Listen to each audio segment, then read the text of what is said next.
For immediate release 2018-96 Washington, D.C., May 30, 2018, the Securities and Exchange Commission today charged a former registered representative with defrauding long-standing brokerage customers in an $8 million investment scam, according to the sex complaint. Stephen Pagartanis,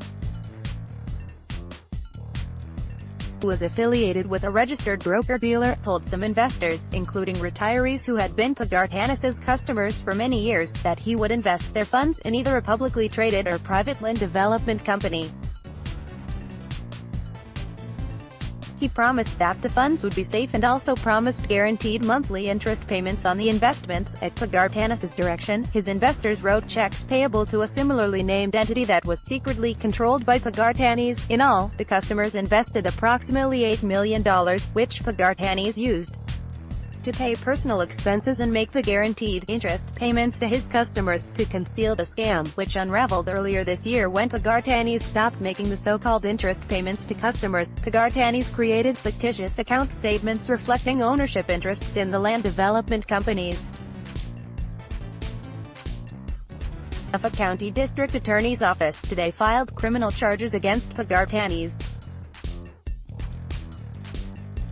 As part of the alleged scam, Pagartanis preyed on his customers' trust, duping them to write checks payable to his own entity, said Mark P. Berger, director of the SEC's New York Regional Office. Regardless of how long investors have worked with their brokers, they should always confirm that recommended investments are approved for sale by their brokerage firm before transferring funds. The SEC's Office of Investor Education and Advocacy (OIEA) and the Division of Enforcement's Retail Strategy Task Force (RSTF) today issued an investor alert educating investors about warning signs that a broker may be offering investments outside of the broker's firm. According to the alert, even if you are investing through a broker you have known for years, you should be cautious if your broker asks you to make out a check or to wire money to an individual or to a different firm. OIEA and RSTF's ongoing collaboration, including through investor alerts and other deterrence and detection initiatives, aims to help prevent frauds targeting retail investors.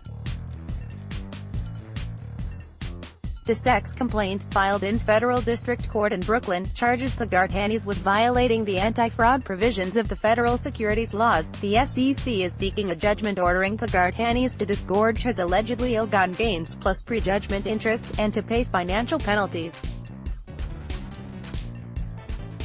The sex investigation, which is continuing, is being conducted by Gerald Gross, Hemavati Marlier, Sheldon Mui and Neil Handelman of the New York Regional Office. The litigation will be led by Ms.